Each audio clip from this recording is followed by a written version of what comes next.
ดเงินเดือนทหารลาวแต่ละระดับยศเห็นตัวเลขแล้วอึ้งจะนับยังไงไหวค่ะ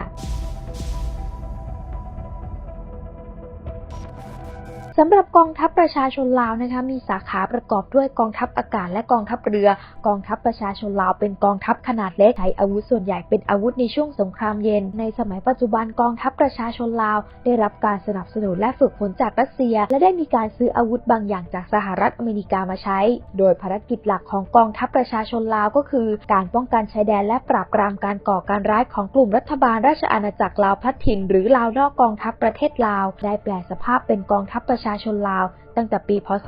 2518 เป็นต้นมากองทัพประชาชนลาวให้บริการในประเทศที่พัฒนาน้อยที่สุดแห่งหนึ่งของโลกมีขนาดเล็กได้รับทุนต่ำและไม่มีทรัพยากรอย่างมีประสิทธิภาพภารกิจที่มุ่งเน้นก็คือชายแดนและความมั่นคงภายในส่วนใหญ่ในการปราบปรามภายในของกลุ่มผู้ไม่เห็นด้วยและฝ่ายค้านในลาวและด้วยทุนทรัพย์ที่ต่ำนะคะหลายคนก็สงสัยว่าเงินเดือนทหารลาวจะได้เท่าไหร่กันนะเพราะก่อนหน้านี้นะคะก็มีชาวลาวได้โพสต์ลงโซเชียลมีเดียว่าเงินเดือนทหารลาวมันน้อยมากแต่ต้องออกไปสู้รบแบบถวายชีวิตไม่คุ้มค่ากันเลยซึ่งถ้าใครสงสัยนะคะเพจดังอย่างลาวมองไทยค่ะเขาได้เปิดเผยเงินเดือนทหารลาวด้วยแหละค่ะโดยทหารลาวยศน้อยที่สุดนะคะก็คือชั้น2ได้เงินเดือนอยู่ที่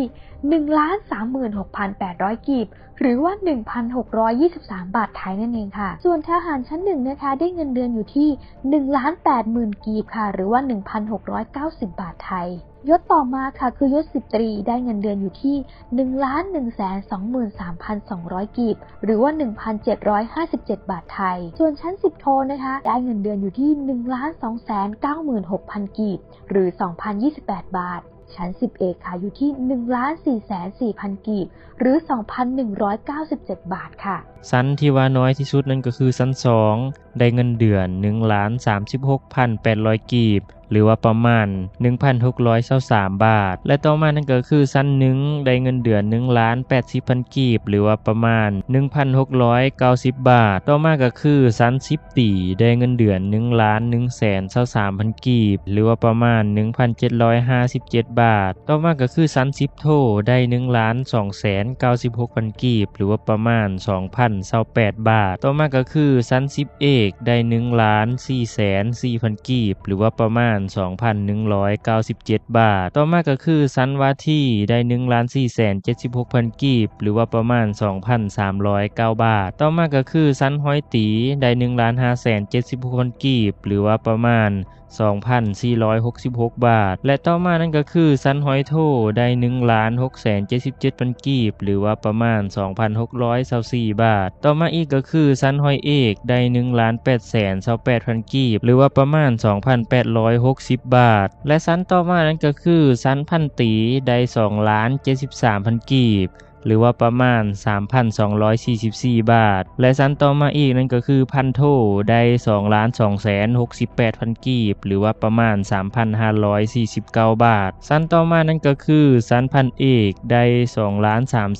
2,397,000 กีบหรือว่าประมาณ 3,751 บาทและชั้นที่ว่าใหญ่ขึ้นมาตื้มนั่นก็คือชั้นพลจัตวาได้ 2,872,000 กีบหรือว่าประมาณ 4,494 บาทต่อมานั่นก็คือชั้นพลตรีได้ 3,60,000 กีบหรือว่าประมาณ 4,788 บาทและต่อมาก็คือชั้นพลโทได้ 3,200,000 กีบหรือว่าประมาณ 5,070 บาทและต่อมาชั้นสูงสุดนั่นก็คือชั้นพลเอกได้เงินเดือน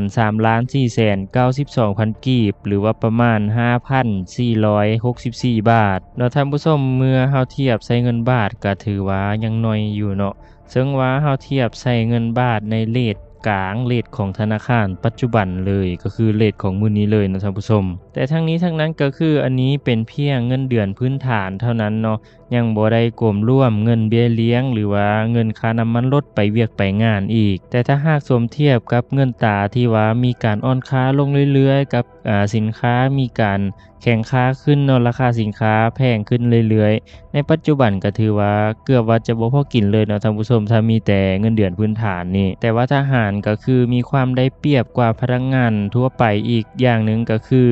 ส่วนหลายแล้วทหารเนาะจะอาศัยอยู่ในค่ายหรือว่าจะประจำอยู่ในค่ายแต่ถ้าเมื่อเราเทียบใส่พนักงานรัฐทั่วไปเนาะก็คือแผนกอื่นๆหรือว่าพนักงานรัฐสาขาอื่นๆอาชีพอื่นๆเนาะจะได้อาศัยอยู่ตามเรือนของตัวเองหรือว่าคนที่ว่ามาจากบ้านนอกเขามาเฮ็ดอยู่ในเมืองเขามาประจำการอยู่ในเมืองก็บางเทื่อก็จะได้อาศัยอยู่หอพักหรือว่าห้องแถวนั่นเองเนาะท่านผู้ชม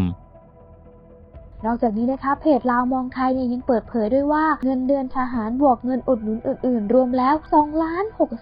2,608,775 กีบหักนู่นนี่นั่นแล้วคงเหลือ 2,87,799 กีบคิดเป็นเงินไทยก็ประมาณ 3,200 บาทมีหัก4รายการหนึ่งในนั้นมีค่าประกันสังคม 8% แอดมินคิดว่าการเป็นทหารลาวจะมีสวัสดิการเบิกได้เหมือนกับข้าราชการไทยเสียอีกก็คงไม่ต้องแปลกใจว่าทำไมถึงมีการลาออกเกือบยกกองพันเพื่อข้ามาขายแรงงานฝั่งไทยเมื่อไม่นานมานี้ค่ะ